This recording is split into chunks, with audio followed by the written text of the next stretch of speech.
आज हम पढ़ेंगे ग्रेविटेशन फोर्स।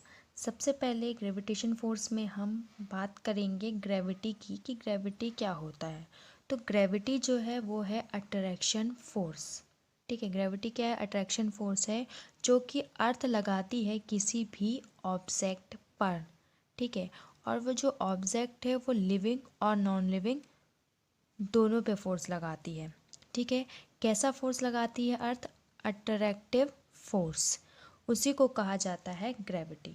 ठीक है, तो ग्रेविटी अगर आपसे कोई पूछे क्या है तो क्या बोलेंगे? अट्रैक्शन फोर्स है जो कि अर्थ लगाती है किसी भी ऑब्जेक्ट पर, लिविंग और नॉन लिविंग। ठीक है, इस बात को बताने वाला या इस ग्रेविटी को इन्वेंट करने वाला कौन थे? न्यूटन, जिसने हमें ये बताया था कि अर्थ जो है वो सभी ऑब्जेक्ट को क्या करती है? अट्रैक्ट करती है, अपनी ओर खींचती है, अपनी ओर पुल करती है। ये किसने बताया था? न्यूटन ने, कि जो अर्थ है वो किसी भी ऑब्जेक्ट को अपनी ओर क्या करती है? खींचती है या पुल करती है। तो ये जो ग्रेविटी वाला कॉन्सेप्ट है ये किसने दिया? न्यूटन ने दिया। अब आपने स्टोरी पढ़ी होगी इसकी कि न्यूटन जो थे वो पेड़ के नीचे क्या कर रहे थे? पढ़ाई कर रहे थे, तभी एक एप्पल नीचे आके गिरा।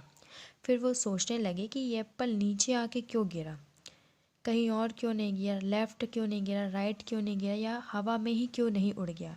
ठीक है, तो ये जो स्टोरी है वो एक्चुअल में ये स्टोरी इस तरह की नहीं है।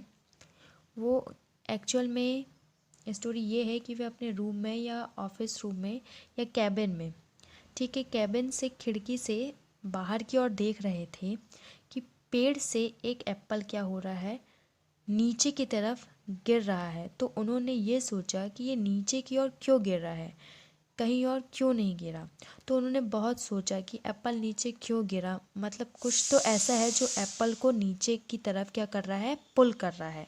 तो उन्होंने क्या कंक्लूड किया कि ये जो अर्थ है वो, हमारा जो अर्थ है, हमारे एप्पल को नीचे की तरफ, जो अर्थ है वो क्या कर रहा है? एप्पल को नीचे की तरफ खींच रहा है।